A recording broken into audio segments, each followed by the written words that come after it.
बिस्मिल्लाहिर्रहमानिर्रहीम। अस्सलाम वालेकुम नाज़रीन, आप यूट्यूब चैनल देख रहे हैं। मैं इमरान खान हूँ। नाज़रीन, लंबी लंबी छोड़ने का मुकाबला इस मुल्क में चल रहा है। वज़ीर आज़म ने जो यौम तशक्कुर के मौके पर एक तकरीर की, उसमें सामने फ़ौजी भी बैठे हुए थे क़यादत, और बहुत सारे और लोग भी थे। वज़ीर आज़म ने बहुत अजीब अजीब बातें कर दी। यानी मैं लुबे लुबाब उसका आपके सामने रखूँ कि उसकी टाइमलाइन क्या थी, वज़ीर आज़म क्या कहना चाह रहे हैं। वो कहते जी एक सिक्योर फ़ोन था जिसके ऊपर किसी को पता नहीं चलता। सिक्योर फ़ोन था कि वो रब्ता आप करें तो दुश्मन तक बात नहीं पहुंचती। वो कहते नहीं, वहाँ पे 2:30 बजे रात को मुझे आर्मी चीफ ने बताया कि भारत ने बैलिस्टिक मिसाइल चलाए हैं नूर खान एयरबेस पे। बाकी सारी तफसीलात मुझे बताएं। टाइम बताया वज़ीर आज़म ने 2:30 बजे के बाद का। और पाकिस्तान में जो फजर की नमाज़ होती है वो इस्लामाबाद में 3:30 बजे हो जाती है। यानी आजकल गर्मियों का दौर है तो बहुत जल्दी सुबह फजर हो जाती है अजान। तो बताते हैं 2:30 बजे ये हुआ, उसके बाद 3:30 बजे आपको पता है फजर हो जाती है। और फजर के बाद वो कहते हैं मैं चला गया स्विमिंग पूल में नहाने के लिए। अब अंदाज़ा करें कि आर्मी चीफ वज़ीर आज़म को कह रहा है कि जनाब बैलिस्टिक मिसाइल्स आ रहे हैं, एयरबेस के ऊपर भी आकर गिरे हैं और जगह जगह जो है वो टारगेट किया जा रहा है, लगातार ड्रोन्स आ रहे हैं। तो जवाबी कार्रवाई की इजाज़त मांगी होगी, या इजाज़त क्या मांगनी है, यहाँ तो इजाज़त तो नहीं होती, बताया ही जाता है। बहरहाल फजर के बाद वही वज़ीर आज़म जिसको ये पता कि बैलिस्टिक मिसाइल्स आ रहे हैं वो नहाने चला गया स्विमिंग पूल में। मैं शहबाज शरीफ के बारे में आपको एक बड़ी क्लियर बात बता दूं कि अगर कोई शख्स अपने साए से भी डरता है ना, तो ये मैं जिम्मेदारी के साथ कह रहा हूं कि वो शहबाज शरीफ है, क्योंकि ये मैं ज़ाती तौर पे जानता हूं। नवाज शरीफ ज़ाती तौर पे बुज़दिल आदमी नहीं है, वो चीज़ों को फेस कर सकता है। गोली वोली चल जाए, कोई मामला हो तो वो वहाँ पे खड़ा भी हो सकता है और सामना भी कर सकता है, ये मैं जानता हूं। लेकिन शहबाज शरीफ अपने साए से भी खौफजदा होने वाला आदमी है। एक नहीं, मैं 1 दर्जन वाकयात जानता हूं कि मैं कवर करता रहा हूं शहबाज शरीफ को बतौर वज़ीर आला पंजाब। तो ये बहुत डरपोक है शहबाज शरीफ साहब। तो ये जो इन्होंने कहानी सुनाई कि मैं स्विमिंग पूल में नहाने के लिए चला गया, अब ये 2 वजूहत हो सकती हैं। या तो इनको असल बात पता थी कि इनके ऊपर अटैक होना ही नहीं है, या वो अटैक है जो महदूद होगा, या फिर इन्होंने ये कहानी सुनाई। वो कहते स्विमिंग पूल में चला गया, वहाँ पे मुझे आर्मी चीफ ने बताया कि जी भारत अब कह रहा है कि सीज फायर कर लिया जाए। आप देखें कितनी लंबी छोड़ी है कि सारी टाइमलाइन ही बेड़ागड़क करके रख दी। अमेरिका को जो पहली दरखास्त गई थी भारत की जानिब से कि जंगबंदी करवाई जाए, वो दरखास्त गई थी सुबह 9 बजे। यानी जो रिपोर्ट हुआ अभी तक अमेरिका से कि पाकिस्तान टाइम के मुताबिक सुबह 9 बजे। अब फजर की नमाज के बाद 9 तो नहीं बजते, फजर की नमाज हो रही है 3:30 बजे, 4 बजे लगा लें आप, तो 5 घंटे क्या शहबाज शरीफ स्विमिंग पूल में ही नहाते रहे। बीमार आदमी है, कमर में दर्द भी होती है, पेशेंट है, तो क्या 5 घंटे स्विमिंग पूल में नहा रहे थे फजर के बाद। जब फोन आ गया आर्मी चीफ का कि जनाब अब, और जो जंगबंदी होती है उसका ऐलान कौन करता है? Donald Trump. डोनाल्ड ट्रंप ऐलान कब करता है? शाम को 5 बजे के करीब, 5-6 बजे के करीब शाम के वक्त यह ऐलान होता है कि जंगबंदी होगी जी। और डोनाल्ड ट्रंप के ऐलान करने के बाद फिर सारे बार बार कहना शुरू हो जाते हैं, भारत की जानिब से आ जाता है, फिर सागडार कह देता है। अगर शहबाज शरीफ को सुबह फजर के बाद पता था, फजर के बाद तो पाकिस्तान जवाब देना शुरू कर रहा था। यानी फजर की नमाज के बाद जब रोशनी निकली, सुबह सादक हुई, तो पाकिस्तान ने मिसाइल चलाना शुरू किए। पाकिस्तानी एयरफोर्स ने दिन की रोशनी में कार्रवाई करना शुरू की। तो सारी की सारी टाइमलाइन वो ऊपर नीचे कर दी शहबाज शरीफ ने, अपनी कहानी सुनाने के चक्कर में, अपने स्विमिंग पूल की तैराकी के चक्कर में सारा काम खराब कर दिया पकड़ के। अजीबोगरीब वैसे ये लोग हैं, अपना क्रेडिट लेने के लिए बने बनाए गेम का बेड़ा गर्क कर देते हैं। अब आर्मी के ऊपर भी लोग सवाल उठाएंगे कि जनाब ये क्या चल रहा था, क्या वाकई में ये लड़ाई हो रही थी? ये लोग सवाल उठाएंगे ना। अब देखें ना स्टेटमेंट कितना गैर जिम्मेदार है कि जनाब रात 2:30 बजे जो है वो वहां से मिसाइल आते हैं, मुझे पता चलता है, और उसके बाद मैं फौरी तौर पर नमाज पढ़ के नहाने चला जाता हूं और मैं स्विमिंग कर रहा हूं, मुझे दोबारा फोन आता है कि जी वो कह रहे हैं जंगबंदी कर लें, मैं कहता हूं जी बिस्मिल्लाह करें, और ये सारा कुछ सुबह 5-6 बजे हो जाता है। हालांकि अमेरिका को जो जंगबंदी की दरखास्त जाती है वो 9 बजे जाती है वहां की रिपोर्ट के मुताबिक, और उसके बाद फिर अमेरिका पाकिस्तान से रब्ता करता है, फिर इंडिया से रब्ता करता है, फिर पाकिस्तान से रब्ता करता है, फिर इंडिया से रब्ता करता है। और एक और सवाल है मेरा कि आर्मी चीफ को कैसे पता चला कि इंडिया कह रहा है कि जंगबंदी वो चाह रहा है? ये तो अमेरिका ने करवाई है और रब्ता अमेरिका के थ्रू हुआ है। क्या डायरेक्ट इंडिया ने आर्मी चीफ से रब्ता किया था कि जंगबंदी हो जाए? देखिए, होना तो ये चाहिए कि रब्ता किया जाए वज़ीर आज़म से राब्ता किया जाए वजीर दिफा से और वो ऑर्डर जारी करें आर्मी चीफ को कि जी जंगबंदी कर दें, हमारी बात हो गई है। लेकिन यहां कहानी उल्टी चल रही है। फॉरेन पॉलिसी भी ऐसा लग रहा है कि आर्मी चीफ कंट्रोल कर रहे हैं और वजीर आजम नहा रहा है। यानी जिस मुल्क की जंग लगी हुई है, जिस मुल्क के ऊपर बैलिस्टिक मिसाइल्स चल रहे हैं, उसका वजीर आजम नहा रहा है स्विमिंग पूल में, यह सोचकर कि खारजा पॉलिसी भी आर्मी चीफ संभाल लेगा, दाखिला पॉलिसी भी आर्मी चीफ संभाल लेगा, मीडिया का महाज भी आर्मी चीफ संभाल लेगा और जंग का बॉर्डर भी आर्मी चीफ संभाल लेगा। यह तोहफे इस कौम के ऊपर मुसल्लत किए इन्होंने और सिर्फ उन्हें आगाह किया जा रहा है। भाई ये काम वजीर आजम का था, यह काम नायब वजीर आजम का था, यह काम जो है वजीर खारजा का था, वजीर दिफा का था कि वो आर्मी चीफ को बताते कि जी जंगबंदी की बात हो गई है, अब आप जंगबंदी कर दें, इतने बजे से इसके ऊपर इंप्लीमेंट हो जाएगा। 5 बजे शाम को जंगबंदी हुई है जब डोनाल्ड ट्रंप ने इसकी अनाउंसमेंट की है। बहरहाल कहानियां सुनाई जो एक के बाद एक कहानी, लगे हुए गप्पे छोड़ने के लिए, मारो जितनी गप्पे दिल करते हैं।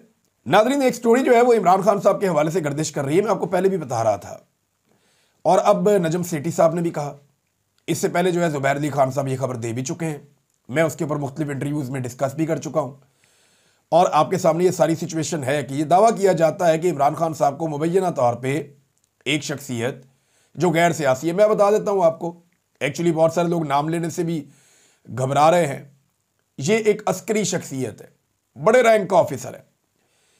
ये मुबैना तौर पे, यानी जिन लोगों ने एक स्टोरी दी है ना, मैंने उनसे रब्ता किया, मैंने कहा मुझे बंदा बताएं आप, तो बंदा पता चलता है जी कि ये अस्करी आदमी है और ये बड़ा ओहदेदार है, तगड़ा फौजी।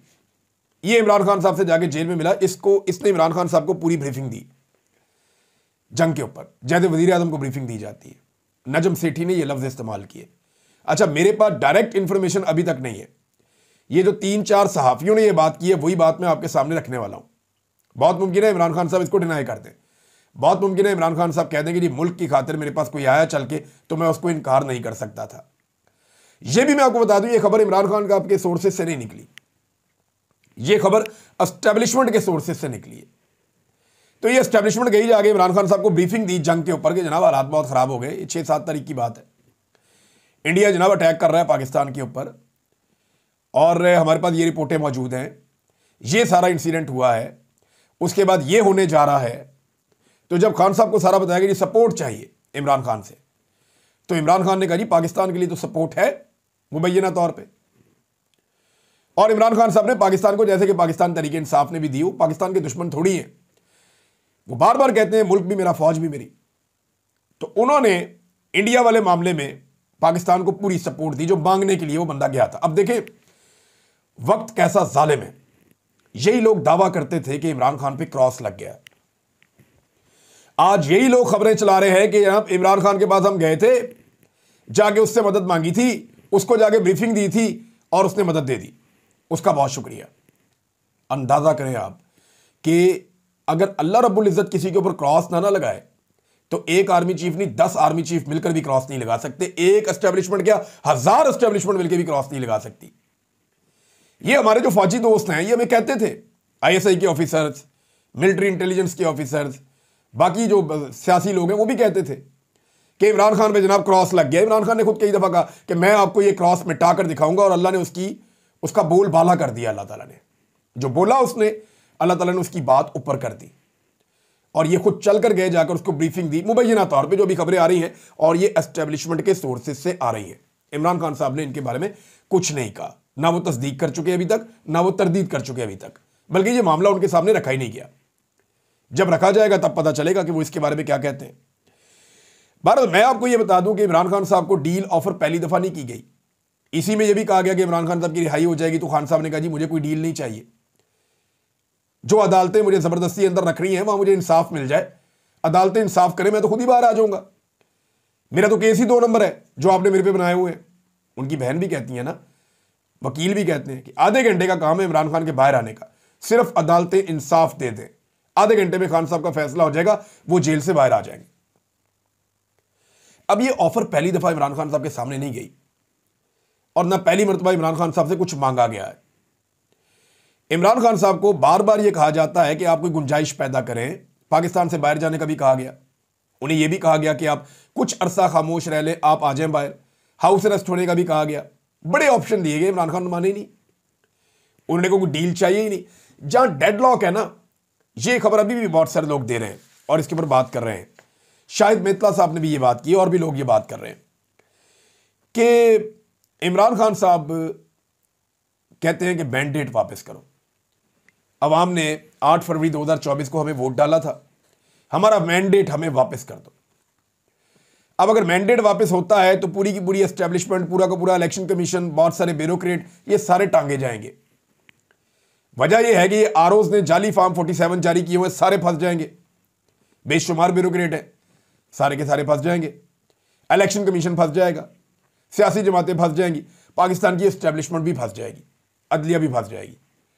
लिहाजा अब रास्ता एक और ये है जो इमरान खान साहब ने दिया, और ये फेस सेविंग है कि आप नए इलेक्शन करवा लें।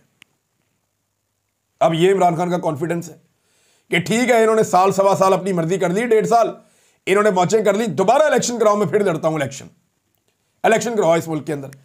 तो ये इमरान खान साहब बात यहां पे आके अब डेडलॉक लग जाता है। एस्टेब्लिशमेंट फौरी तौर पे इलेक्शन करवाना नहीं चाहती। इमरान खान साहब चाहते हैं या तो इलेक्शन की गारंटी दी जाए या मैंडेट वापस किया जाए। मामला एक्चुअली यहां पे आके फंसता है।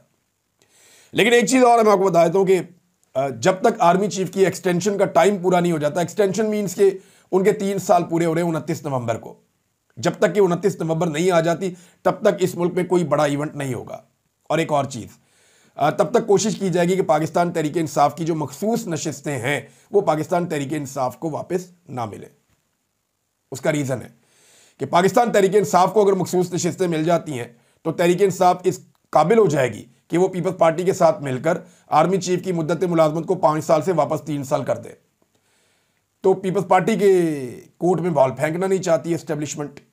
तो जब तक 29 नवंबर नहीं हो जाती तब तक कोई बड़ी तब्दीली नहीं आने दी जाएगी। क्योंकि देखें, एक्सटेंशन यहां पे एक शौक है, जो भी इस ओहदे पे ऊपर आता है वो जाना नहीं चाहता। परवेज मुशर्रफ इस ओहदे पे आए और उन्होंने एक्सटेंशंस ली, बार बार ली, सदर बन के बैठ गए, गए ही नहीं, कौम के 10 साल ज़ाया कर दिए। फिर आए जनाब अशफाक परवेज कियानी साहब, आर्मी चीफ बने, उन्होंने भी एक्सटेंशन ले ली और उनका दिल ही नहीं कर रहा था जाने को। बड़ी मुश्किल से उनको भेजा 6 साल के बाद। फिर राहील शरीफ साहब आए, वो एक्सटेंशन मांग रहे थे, ब्लैकमेल कर रहे थे, उन्होंने बड़ी कोशिश की ब्लैकमेल करने की। पीएमएलएन के लोग गवाही देते हैं, लेकिन उन्हें एक्सटेंशन नवाज शरीफ ने नहीं दी, बल्कि बाद में उनको सऊदी अरब भिजवा दिया। उनको ज्यादा बड़ी नौकरी मिल गई, 56 इस्लामी ममालिक की फौज के सरबराह बन गए वो। उसके बाद आ गए जी जनरल कमर जावेद बाजवा साहब, उन्होंने भी एक्सटेंशन ले ली। एक एक्सटेंशन से उनका दिल नहीं भरा, वो फिर एक्सटेंशन लेने के चक्कर में थे, वो भी वहां पे हमेशा रहना चाहते थे ओहदे पर। फिर जनरल आसिम मुनीर आ गए। अब इनकी 3 साल की नौकरी थी, 1 साल पहले ही ऐसा कानून बनवा दिया गया कि जनाब इनकी मुद्दत मुलाजमत 3 साल नहीं 5 साल कर दो, ताकि अगले 3 साल पक्के हो जाए। तो ये भी एक तरह की एक्सटेंशन है, इनका भी जाने को। तो किसी भी आर्मी चीफ का इस सीट को छोड़कर जाने को दिल नहीं करता। तो मेरा नहीं ख्याल कुछ चीजें तब्दील होंगी। इमरान खान साहब बाहर आ सकते हैं, ये बात ठीक है, लेकिन इमरान खान साहब बाहर आके कितने किसको भारी पड़ेंगे इसका अभी किसी को भी अंदाजा नहीं है। क्योंकि जब इमरान खान साहब बाहर आएंगे और पब्लिक के अंदर अपनी मकबूलियत देखेंगे और जब पब्लिक उनके साथ खड़ी होगी तो फिर इमरान खान साहब को वो फैसले करने पड़ेंगे जो लोगों के दिल की आवाज है। अब अगर हुकूमत के साथ इमरान खान साहब दोबारा मुज़ाकरात करते हैं या बातचीत शुरू होती है तो मेरे ख्याल में चंद चीजें अगर इमरान खान साहब फिक्स कर देना, खुद चाहे जेल में रहें, अभी फौरी तौर पर बाहर ना आए, ये बाहर आ जाएंगे अगर ये चीजें होगी। तो कुछ चीजें अगर पक्की पक्की इमरान खान साहब अगर कर देना इस मुल्क के अंदर, चाहे इन हुक्मरानों के साथ मिलकर कर दें, तो पाकिस्तान का बहुत भला हो जाएगा। नंबर 1, फौज को सियासत से मुकम्मल तौर पे बाहर कर दें। ये आईन के अंदर जो है इसके अंदर दोबारा शामिल कर दें, इसमें तरमीम करनी पड़े वो कर दें, सजा को और सख्त कर दें, फौज सियासत में नहीं आएगी। नंबर 2, जो लापता अफराद हैं इनके हवाले से कमीशन को फाल बनाया जाए और इसमें तगड़े लोगों को डाला जाए, इनको प्रोटेक्शन दी जाए, निकालो सारे लापता लोग, ये सिलसिला बंद करें पाकिस्तान में। आर्मी चीफ की एक्सटेंशन कभी किसी सूरत नहीं होगी, बम चल रहे हैं, मिसाइल गिर रहे हैं, फिर भी नहीं होगी, यह भी तय कर लें। मुद्दत मुलाजमत 3 साल होगी, इसके 1 दिन ऊपर नहीं जाएगी, यह भी तय कर लें। और 3 सीनियर में से 1 को हम आर्मी चीफ बना लेंगे। यहां लंबी सियासत चल रही होती है आर्मी चीफ चेंज होने से पहले, 4-4, 5-5, 6-6 लोगों को ख्वाब आ रहे होते हैं कि मेरा दाव लग सकता है, मैं आर्मी चीफ बन सकता हूं। तो 3 में से 2 को बना दें, 1 को आर्मी चीफ, 1 को ज्वाइंट चीफ, और 1 जो है वो अलग हो जाए। तो कम से कम ये जो है चीजें सेटल हो जानी चाहिए।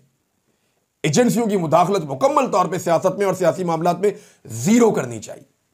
ये चीजें अगर इस मुल्क में सियासी जमातें मिलकर कर ले तो यकीन करें पाकिस्तान आगे बढ़ जाएगा। दूसरा हमारे पास रास्ता कोई नहीं है। 70 साल से जो तजर्बे हो रहे हैं उन तजर्बों से पाकिस्तान यहां तक पहुंच गया है और इससे आगे और कहां जाएंगे हम। यही एक रास्ता है जिससे हम आगे निकल सकते हैं। आर्मी चीफ ने पहली मरतबा मीडिया की शायद तारीफ की है और मुझे बड़ा अच्छा लगा। आर्मी चीफ ने मुलाकात की सहाफ़ियों से, उनसे उनकी बातचीत हुई। उन्होंने मीडिया की तारीफ की है कि कौम मुत्तहिद हुई है, जैसे हमारे मीडिया ने जवाब दिया उस पर फ़ख्र है। देखिए, मैं एक बात कहना चाहता हूं कि जब आप अपना काम करते हैं ना आइन और कानून के मुताबिक, जिस पे आपकी ड्यूटी है कि मुल्क की हिफाजत करनी है, तो आप ऐसे ही लोगों से खुश रहेंगे, क्योंकि लोग खुश भी होंगे, अपनी खुशी का इजहार भी करेंगे और आपका साथ भी देंगे, आपकी तारीफ भी करेंगे कि ये वो ड्यूटी है जो आइन ने आपको दी है, कानून ने आपको दी है, मुल्क की हिफाजत करना। यहां सब हीरो बनते हैं, तो आपको मीडिया भी अच्छा लगेगा, कौम भी अच्छी लगेगी, सब अच्छे लगेंगे।